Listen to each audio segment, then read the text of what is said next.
Hi, I'm Karen Mochrin, criminal defense attorney and partner here at Bodzin, Donnelly, Mochrin, and Slavin. I want to take a few minutes to talk to you about how to handle an encounter with the police. Why do I want to tell you this? Because you have rights, and nobody really teaches you these rights anymore.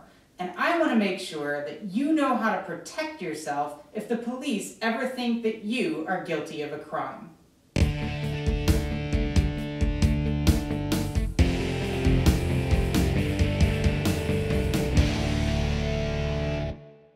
Give you 3 basic tips on handling any police encounter. These 3 tips are what will best protect your rights as an Oregonian and an American. Tip number 1 is that you might actually be free to go and not know it. So, how do you figure this out? The best way is just to ask the cop.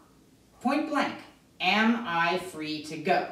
Now, he may not want to answer this question. He may try to evade it and tell you that it's in your best interest to talk to him. But you don't have to listen to that. You can just repeat, am I free to go? Stay calm, stay polite. And if he ultimately says yes, you may politely say, thank you, officer, and turn and walk away. Okay, now obviously there are times when you're already going to know the answer to that question. If they've pulled you over for a traffic stop, you're not free to go. If they have you in handcuffs, you're not free to go. If they have their guns drawn on you, you're not free to go. So what if you find yourself in a situation where you're not free to go? Well, at that point, you are being detained. You are in custody. And that is when you want to invoke your Miranda rights. You know how on TV they say anything you say can and will be used against you in a court of law? Well, television gets most things wrong about the law, but that is something it actually gets right.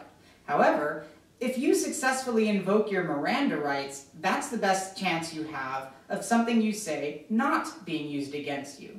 So, how do you invoke your Miranda rights? It's by saying these 3 sentences. Get ready, write them down. Sentence number 1, I invoke my right to remain silent. Sentence number 2, I will not answer any questions without an attorney present. And sentence number 3, I want my lawyer. So I said I was going to give you 3 tips for handling any encounter. The third applies whether you are in custody or not, and it has to do with the fact that the cops are going to want to do more than just talk to you. They're going to want to search for evidence and seize evidence that they think makes you guilty. Now, whether any search is legal or constitutional depends on a whole mess of constitutional and legal factors that you don't have to really worry about.